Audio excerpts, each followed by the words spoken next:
నేను దేవుని నుండి ప్రభువైన క్రీస్తు నుండి కృపయు సమాధానములు మీకు కలుగునుగాక. ఆమేన్. దయచేసి కూర్చోండి.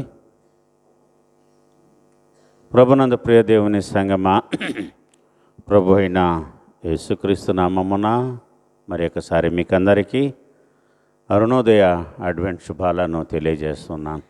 అందరూ బాగున్నారా? సంతోషంగా ఉన్నారా అందరూ? వెరీ గుడ్, చాలా సంతోషం. నిద్ర మధ్యలో అయినా మంచి నిద్ర సమయము అయినప్పటికీ కూడా మేల్కొని సిద్ధపడి వచ్చారు. తప్పకుండా దేవుడు మిమ్మల్ని అందరినీ కూడా ఆయన దీవిస్తాడు. దేవునికి స్తోత్రం కలుగునుగాక. ఆమేన్. ఈనాటి మన దైవ ధ్యానము దేవుడు సమాధానకర్త. దేవుడు ఎవరండి? ఆయన సమాధానకర్త. దేవుడు ఎందుకు సమాధానకర్త? దేవుడు ఏ విధంగా సమాధానకర్త? దేవుడు ఎవరికి సమాధానకర్త? ఈ మూడు విషయాలను మనం గమనించాలి. దేవుడు ఎందుకు సమాధానకర్త? దేవుడు ఎవరికి సమాధానకర్త? దేవుడు ఏ విధంగా సమాధానకర్త? ఈ రోజున లోకంలో లేనిది ఏంటంటే సమాధానమే. నాలో నాకు సమాధానం లేదు కదా. మొదట నాలో నాకు సమాధానం ఉంటేనే నేను ఇతరులతో సమాధానంగా ఉండగలను. కాబట్టి నాలో పుట్టేటువంటి కోపము కావచ్చు, నాలో పుట్టేటువంటి ద్వేషము, అసూయ, కపటము, వీటన్నిటిని జయించుకొని, పగ, వీటన్నిటిని జయించుకొని నన్ను నేను ముందు సమాధానపరచుకోవాలి. ఎప్పుడైతే నన్ను నేను సమాధానపరుచుకుంటానో అప్పుడు నేను ఎదుటి వ్యక్తి పట్ల సమాధానపడి ఉండగలను. అందుకనే యేసయ్య చెప్పారు కొండ మీద ప్రసంగంలో, మత్తయి సువార్త 5వ అధ్యాయంలో, సమాధానపరచువారు ధన్యులు, వారు దేవుని కుమారులు అనబడుదురు. ఎవరైతే సమాధానపరుస్తారో వారిని ఎవరితో పోల్చారు? దేవుని కుమారునితో పోల్చారు. దేవుని కుమారులు మనం. ఇతరులకి సమాధానపరిస్తే ఇతరులని మనము దేవుని యొక్క బిడ్డలమంట. ఇతరులను మనం సమాధానపరచకపోతే మనము దేవుని బిడ్డలము కాము. ఈ పౌలు తెస్సలోనికైలకు రాసిన ఈ యొక్క మొదటి పత్రిక 5వ అధ్యాయము 23-24 వచనంలో ఆ మాట అంటున్నాడు. సమాధానకర్తయగు దేవుడే మిమ్మల్ని సంపూర్ణముగా పరిశుద్ధపరచునుగాక. సో సమాధానానికి కర్త ఆయన. దేవుడు ఎవరండి? సమాధానానికి కర్త. మనము యెషయా గ్రంథము మరి 9వ అధ్యాయము 6వ వచనాన్ని చదువుకుంటే అక్కడ యేసుప్రభుని గురించి చెప్పినటువంటి కొన్ని వాక్కులు ఉన్నాయి. అక్కడ ఆయన ఎవరండి? ఆశ్చర్యకరుడు, ఆలోచనకర్త, బలవంతుడగు దేవుడు, నిత్యుడగు తండ్రి, సమాధానకర్త అయిన అధిపతి. ఎవరంటే మన కొరకు జన్మించిన శిశువు, మన కొరకు అనుగ్రహింపబడిన కుమారుడు. ఎవరి కుమారుడు ఈయన? తండ్రి అయిన దేవుని కుమారుడు. ఈయన ఎవరంటే ఈయన మీద రాజ్యభారం ఉంటుంది భుజము మీద. కాబట్టి ఈయనకున్నటువంటి బిరుదులు, ఈయనకున్నటువంటి లక్షణాలు, ప్రతి వ్యక్తికి కొన్ని లక్షణాలు ఉంటాయి. అవునా? అవి కొన్ని బలహీనము కావచ్చు, కొన్ని బలమైనవి కావచ్చు, కొన్ని మంచివి కావచ్చు, కొన్ని చెడ్డవి కావచ్చు.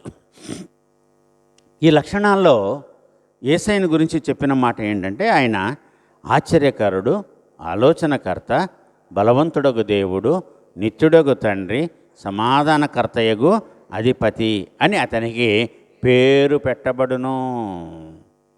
అందుకనే పౌలు ఈ తెస్సలోనికైలకు ఈ లేఖ రాస్తూ మరి చెప్పినటువంటి మాట. ఈ 5వ అధ్యాయం అంతా కూడా 2 భాగాలు. తెస్సలోనికైలకు రాసిన మొదటి పత్రిక 5వ అధ్యాయము 2 భాగాలు. మొదటి 11 వచనాలు ఒక భాగము, రెండవది 12వ వచనం నుండి చివరి వచనం వరకు ఒక భాగము. మొదటి భాగంలో పౌలు దేనిని గురించి మాట్లాడుతూ ఉన్నాడంటే క్రీస్తు యొక్క 2వ రాకడను గురించి ఆయన మాట్లాడుతున్నారు. దేనిని గురించి మాట్లాడుతున్నారు?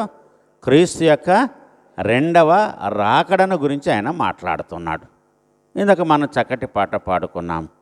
రాజాది రాజా రారా, రాజులకు రాజువై రారా, రాజ్యమేళ రాజయేసు రా, రవికోటి తేజయేసు రా. ఆయనకున్నటువంటి బిరుదులు మనం ఆపాదిస్తున్నాం. యేసయ్య ఎటువంటి శక్తిమంతుడో ఆ పాటలు మనము ఆపాదిస్తున్నాం, ఆయన్ని పొగడుతున్నాం, కీర్తిస్తున్నాం, మనం ఆయన్ని ఘనపరుస్తున్నాం, ఆయన్ని మహిమపరుస్తున్నాం. కాబట్టి అక్కడ రాజాదిరాజుగా ఆయన వస్తాడు అన్నాడు. ఇక్కడ పరిశుద్ధ గ్రంథాల్లో చాలా ఆధారాలు ఉన్నాయి. రెండవసారి ప్రభు అయిన క్రీస్తు ఈ లోకానికి వచ్చేటప్పుడు ఏ విధంగా వస్తాడు. కానీ ఇక్కడ పౌలు ఏమంటున్నాడంటే, ఈ తెస్సలోనికైలకు రాసిన మొదటి పత్రిక 5వ అధ్యాయంలో ఆయన ఏమంటున్నాడంటే, సహోదరులారా, ఆ కాలమును గూర్చియు ఆ సమయమును గూర్చియు మీకు రాయనక్కర్లేదు. రాత్రివేళ దొంగ ఎలాగూ వచ్చునో అలాగే ప్రభు దినము వచ్చునని మీకు బాగుగా తెలియను. లోకులు నెమ్మదిగా ఉన్నది, భయమేమీ లేదని చెప్పుకొనుచుండగా గర్భిణీ స్త్రీకి ప్రసవ వేదన వచ్చినట్టు వారికి ఆకస్మికముగా నాశనం తటస్థించును గనుక వారంత మాత్రమును తప్పించుకొనలేరు. సో ఆ దినము దొంగవలే మీ మీదికి వచ్చుటకు మీరు చీకటిలో ఉన్నవారు కారు అంటున్నారు. మనము వెలుగు సంబంధం. సో వెలుగు గురించి ఇంకొక రోజు మాట్లాడుకుందాం, ఏ విధంగా మనము వెలుగు సంబంధమై ఉన్నాము. అయితే ఈ రోజున ప్రభు అయిన దేవుని కుమారుడైన యేసుక్రీస్తు యొక్క రాకడ గురించి ఇక్కడ మనం గమనిస్తున్నాం. హెచ్చరిస్తున్నాడు, సిద్ధపరుస్తున్నాడు కదా. గాలివాన వస్తుంది అంటే ప్రభుత్వం మనల్ని అప్రమత్తం చేస్తుంది.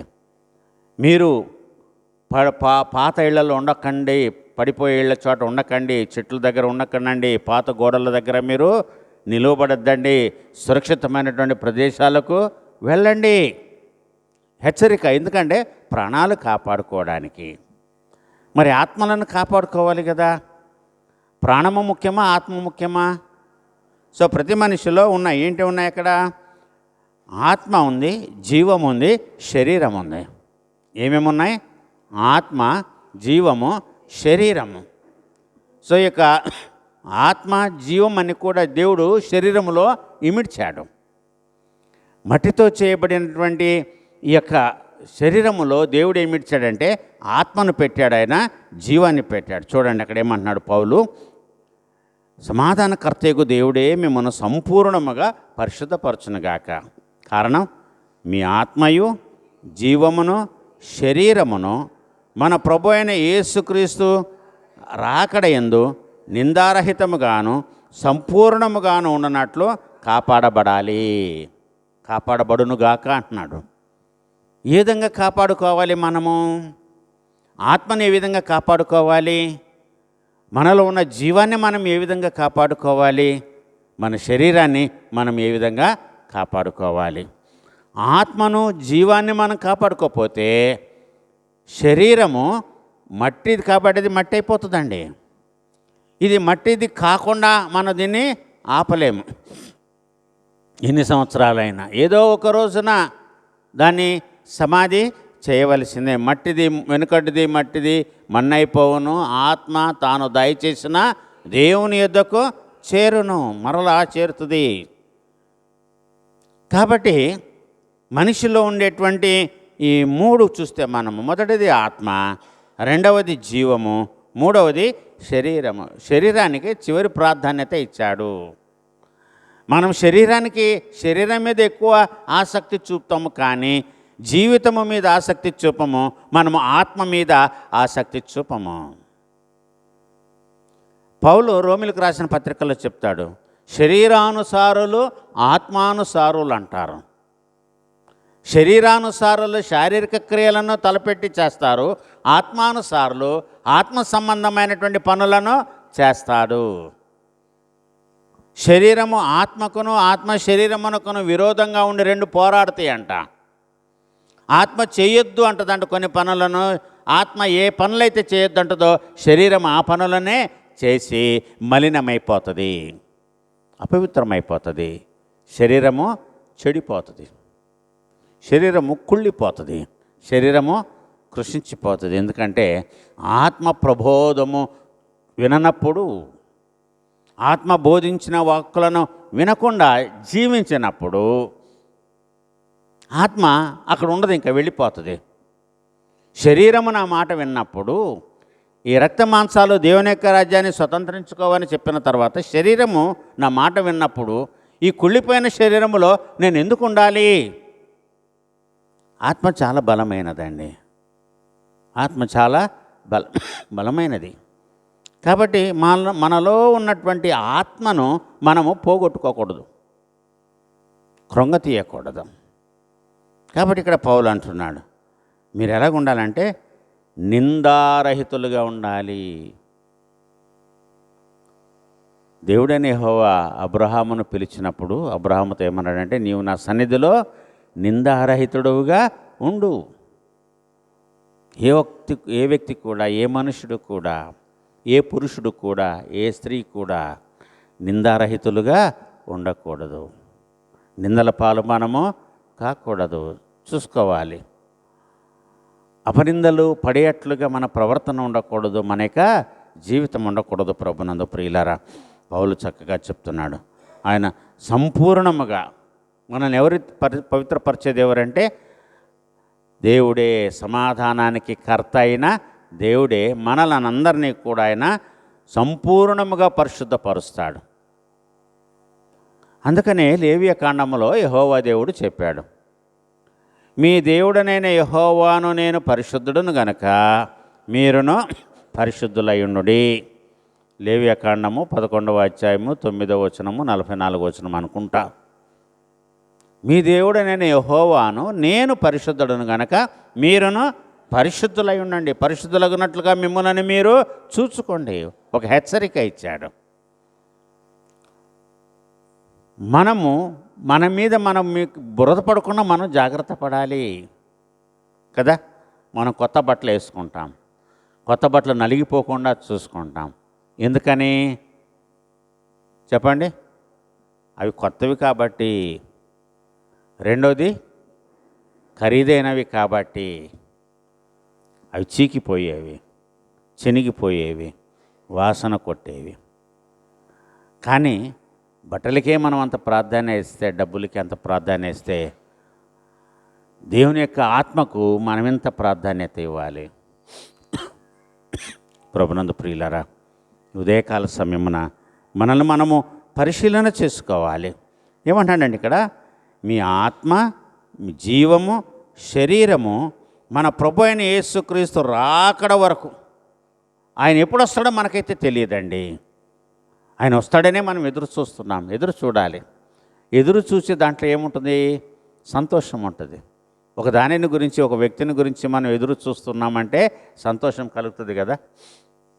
చాలా కాలం తర్వాత ఒకళ్ళు విదేశాల నుంచి వస్తున్నారంటే చాలా సంతోషము కలుగుతుంది. కాబట్టి ఈ సమాధానకర్తకు దేవుడు మనల్ని సంపూర్ణంగా పరుస్తాడు. ఏ విధంగా అంటే మనకు ఉన్నటువంటి ఆత్మ, మనలో ఉన్నటువంటి జీవము, ఈ శరీరము ఎప్పటి వరకు మనం కాపాడుకోవాలంటే యేసయ్య రెండవ రాకడ వరకు దీనిని చాలా భద్రంగా మనము కాపాడుకోవాలి. ఎట్లాగండి? అది ఎట్లాగ సాధ్యము? కరెక్టే, మంచి ప్రశ్న అది. ఎలాగ సాధ్యము? ఎలా కాపాడుకోగలము? ఆత్మని ఏ విధంగా కాపాడగలము? జీవాన్ని, శరీరాన్ని. సరే, జీవము శరీరం పక్కన పెట్టండి, కానీ ఆత్మ పక్కన పెట్టండి, కానీ శరీరం ఎట్లాగా? శరీరము మలినమవుతుంది. ఇది మట్టితో చేయబడింది కాబట్టి ఎండలో చెమటకి వాసన వస్తుంది, చలిలో స్నానం చేయకపోతే వాసన వస్తుంది, మంచుకు తడిస్తే శరీరం అనేది వాసన వస్తుంది. దీనిని పై విషయాన్ని గురించి కాదు మాట్లాడేది, కానీ లోపల సంగతిని గురించి. అంటే శరీరం లోపల ఆత్మ ఉంటుంది. ఆత్మ కనబడదండి. ఆత్మ ఎక్కడ ఉంటుంది? మనిషి యొక్క శరీరం లోపల ఉంటుంది. ఎందుకంటే ఆత్మను దేవుడు ఊదాడు కాబట్టి మనిషిలో చలనం వచ్చింది.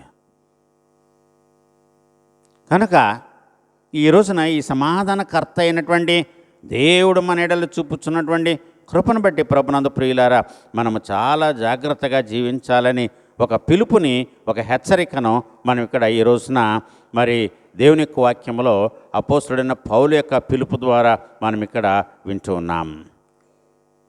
మీ ఆత్మయు, జీవమును, శరీరమును మన ప్రభు అయిన యేసుక్రీస్తు యొక్క రాకడ వరకు ఎలా చూసుకోవాలంట?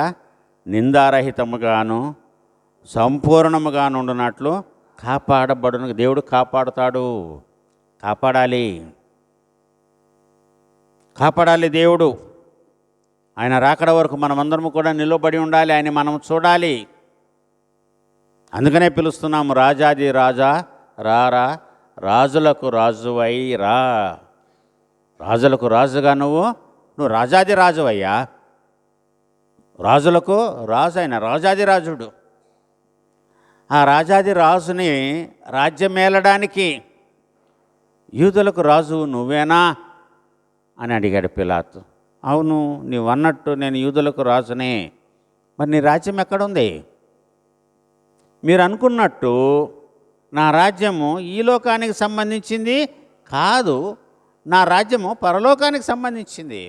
నేను పరలోక వాసిని, నేను భూలోక వాసిని కాదు, నేను పరలోక వాసిని అన్నాడు. అక్కడున్న రోమ సైనికులు కానీ కొంతమంది శాస్త్రులు, పరిచయాలు, అన్న కైపలు వాళ్ళందరూ కూడా నవ్వారు. కోపం వచ్చింది. నేను దేవునితో సమానంగా తను తాను పోల్చుకుంటున్నాడు, నేను దేవుని కుమారునని చెప్పుకుంటున్నాడు అని. ప్రభునందు ప్రియులారా, కాపాడండి. అందుకనే ప్రభు నేర్పిన ప్రార్థనలో ఒక మాట మనం జ్ఞాపకం చేసుకుంటాం. ఏంటి ఆ మాట? నీ రాజ్యము వచ్చునుగాక. దేవుని యొక్క రాజ్యము, నీ చిత్తము పరలోకమందు ఏ విధముగా నెరవేరుతుందో భూమిలో కూడా అదే విధంగా నెరవేరునుగాక అని మనము వేడుకుంటాము, మనము పిలుస్తున్నాం ప్రభునందు ప్రియులారా. ఎందుకంటే మనల్ని ఎవరైతే తన బిడ్డలుగా ఉండడానికి పిలిచాడో ఆ దేవుడు, ఆ సమాధానకర్త నమ్మకమైనవాడు. ఆయన నమ్మకమైనవాడు, నమ్మదగినవాడు. మనము నమ్మదగని వారమైనప్పటికీ ఆయన నమ్మదగినవాడుగా ఉన్నాడు. మనుషుల్ని నమ్మలేమండి. మనుషులంతా కూడా మోసము, క్రోధము, కపటము, అసూయ, పగ ఇవే నింపుకొని మనం బ్రతుకుతున్నాము. అందుకనే మన ఆయుష్ తగ్గిపోతూ ఉంది, మన శరీరము బలహీనమవుతుంది. ఇవి ఉన్నప్పుడు శరీరంలో ఏం పెరుగుతాయి? ఆవేశం పెరుగుతుందండి, రక్తపోటు వస్తుంది, షుగర్ వ్యాధి వస్తుంది, ఇవన్నీ కూడా వస్తాయి. వీటన్నిటికీ కారణం ఏంటంటే మనలో పెంచుకునేటువంటి ఆవేశము, కోపము, ద్వేషము, అసూయ. వీటన్నిటిని ఎప్పుడైతే మనం తీసివేస్తామో అప్పుడే మనం సమాధానంగా ఉంటాం. అందుకని అన్నాడు, సమాధానపరచువారు ధన్యులు, వారు దేవుని కుమారులు అనబడుదురు. యేసుక్రీస్తు ఎవరు? దేవుని కుమారుడు. యేసయ్య ఎవరండి? ఆయన దేవుని కుమారుడు. మరి మీరు దేవుని కుమారులు, కుమార్తెలు కారా? అవును, మనమందరము కూడా ఆయన యొక్క బిడ్డలమే, ఆయన యొక్క బిడ్డలమే. కాబట్టి సమాధానకర్త అయినటువంటి దేవుడు మనల్ని పరిపూర్ణంగా పరిశుద్ధపరుస్తాడు. దేహంలో కొంత భాగం పరిశుద్ధత, కొంత భాగం అపవిత్రతగా ఉండదు. అవునా? ఇప్పుడు మట్టిలో, నీళ్ళలో ఒక మట్టి ముద్ద వేస్తే ఆ మట్టి ముద్ద అంతా తడిసిపోద్దా? కొంత భాగం తడిసిపోద్దా? కదా. ఇది మట్టి శరీరం కదా, ఇది కూడా మట్టి ముద్దే. దీన్ని నీళ్ళలో వేసినప్పుడు, అంటే పాపములు వేసినప్పుడు, చెడులు వేసినప్పుడు మొత్తం మలినమైపోద్ది. దేవుడు సంపూర్ణంగా మనల్ని మరి ఆశీర్వదించాలంటే మన ఆత్మని, జీవాన్ని, శరీరాన్ని ఆయన రాకడ వరకు మనం ఎటువంటి నిందల పాలు కాకుండా కాపాడుకోవాలి. మన మీద మోపబడినటువంటి నింద ఏంటి? అపోస్తుడైన పౌలు తన ఆత్మీయ కుమారుడైనటువంటి తిమోతిని పిలిచి తిమోతిని హెచ్చరించాడు. ఏమని హెచ్చరించాడు?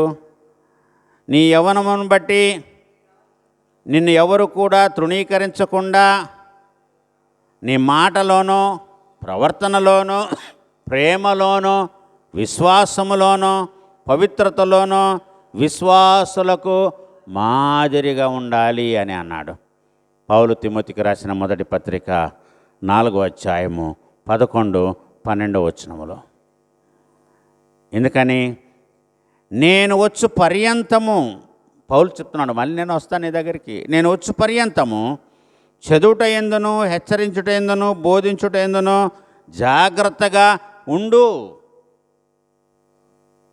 జాగ్రత్తగా ఉండు అని పౌలు చెప్పాడు. నేను వస్తాను, మళ్ళీ ప్రయాణమై వేరే ప్రదేశానికి వెళ్తున్నాను, ఏదో ఒక రోజున మళ్ళీ నేను తిరిగి నీ దగ్గరకు వస్తాను, నేను చనిపోకముందు మళ్ళీ నేను నిన్ను కలుసుకుంటాను, నేను వచ్చే వరకు నువ్వు ఈ విధంగా ఉండాలి.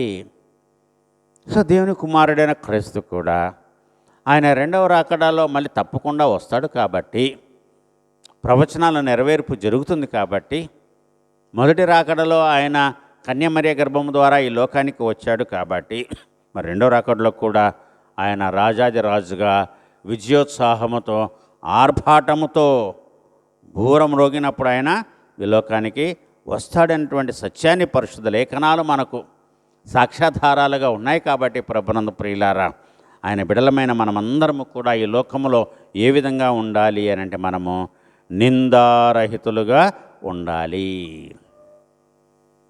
నిందారహితులుగా ఉండడానికి మనల్ని మనము సిద్ధపరచుకోవాలి, మనల్ని మనము కాపాడుకోవాలి. అట్టి కృప తండ్రి అయిన దేవుడు తన కుమారుడైన యేసుక్రీస్తునందు మనకందరికీ అనుగ్రహించి మహిమ పొందునుగాక. ఆమేన్.